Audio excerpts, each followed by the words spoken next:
법정 관리에 들어간 홈플러스로부터 투자금을 전부 회수하지 못한다 하더라도 MBK가 운용하는 펀드의 수익률이 마이너스로 돌아서는 건 아닙니다. 홈플러스 위기를 겪고 있는 MBK의 3호 블라인드 펀드는 이미 두산 공작기계와 오렌지 라이프 투자에서 큰 돈을 벌었습니다. 운용이 완료된 MBK의 1호 블라인드 펀드는 딜라이브에선 손해를 봤지만 한미캐피탈 등에서는 성공을 거둬 연평균 약 10%의 수익을 거둔 것으로 알려져 있습니다. 네파에서는 실패한 2호 블라인드 펀드도 코웨이 등에서는 큰 이익을 보면서 연평균 20%대의 내부 수익률을 기록하고 있는 것으로 전해졌습니다. 이는 꼭 3호 펀드가 부정적인 존재가 아니라는 뜻도 됩니다. 기업 가치를 그만큼 끌어올리는 경우도 충분히 발생하고 있다는 이야기이기 때문입니다. 흙 묻은 돌덩이 값으로 사서 예쁘게 이렇게 포장해서 반짝반짝한 다이아몬드 가격으로 판다.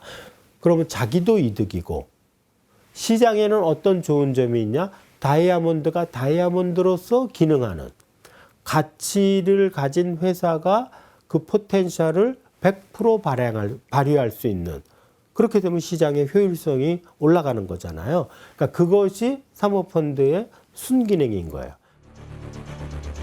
그래서 일부 투자가 실패하더라도 사모펀드는 다른 투자에서의 수익으로 견딜 수 있지만 해당 기업의 종사자들이나 협력업체들에게는 회복하기 힘든 피해가 갑니다. 문제는 결국 인수되는 기업의 부담으로 돌아오는 LBO, 차임 매수 방식입니다. 지난 2008년 MBK 맥쿼리 PE 컨소시엄에 팔린 케이블 TV 사업자 딜라이브. 인수 금액은 2조 2천억 원이었는데 이 가운데 절반인 1조 560억 원이 빚으로 조달됐습니다. 하지만 이 빚을 상환하지 못하면서 결국 채권단으로 경영권이 넘어갔습니다.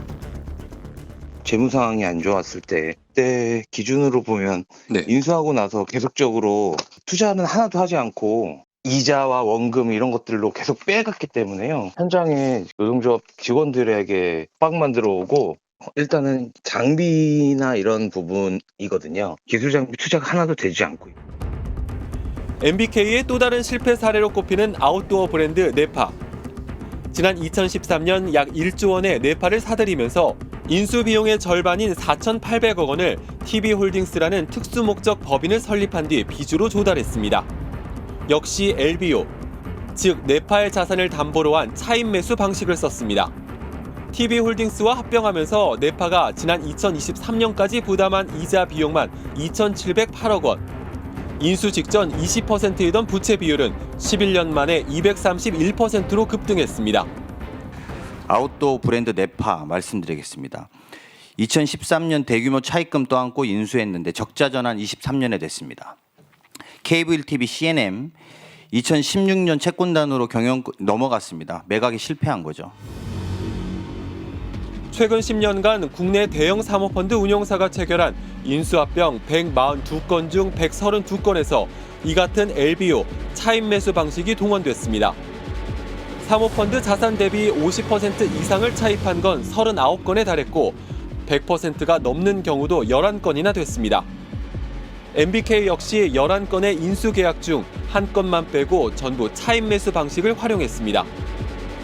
일시적인 유동성 부족 상황 같은 예외적인 경우에만 순자산 대비 10%까지만 차입이 허용되는 공모펀드와 달리 사모펀드는 400%까지 차입을 할 수 있도록 허용됩니다. 어떤 기업이 매물로 나왔는데 이게 인수자가 마땅치가 않단 말이에요. 이 덩치가 너무 크다.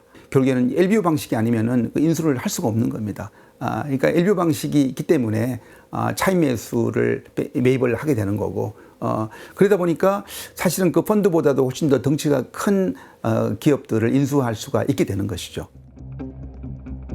게다가 위기가 발생하면 사모펀드는 중장기 대책으로 대응하기보다 배당과 매각을 통해 원금 일부라도 회수하는 방법을 선택할 가능성이 있습니다. 실제로 MBK는 지난 2009년 철강 구조물 전문 업체인 영화 엔지니어링을 인수했다가 매출이 급감하고 수백억 원대 적자에 내몰리자 7년 만에 법정 관리를 신청하고 이듬해 회사를 팔아버렸습니다. 단기적인 수익만 추구하는 집단인 거죠. 그것도 누구를 위한, 결국은 자기네들한테 투자한 그런 투자자들과 본인 스스로를 위한 단기적인 이익만 추구하는 집단이 바로 사모펀드다. 라고 보시면 될 것 같습니다. 대표적인 게 이제 MBK. 국내 사모펀드 시장 규모는 2023년 말 기준 136조 4천억 원으로 2004년 제도 도입 이후 341배 성장했습니다. 펀드 수는 6년 새 2배나 늘어났습니다.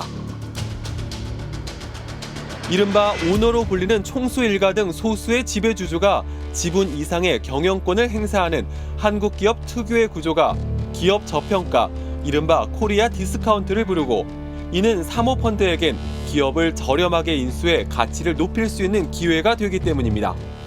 아들에게 승계를 한다고 가정을 하면 아들이 주식을 싼 값에 사는 게 목표거든요. 실제보다 싼 값에 사도록. 그래서 주가 상승에 관심이 없고 또 승계를 앞두고 웬 이상한 사람들이 자꾸 주식을 사서 주식 가격을 올리면 우리 아들이 주식 사기 힘들잖아요. 그러니까 자꾸 뭐 이상한 투자 사업도 하지 않고 이렇게 억누르는 거예요.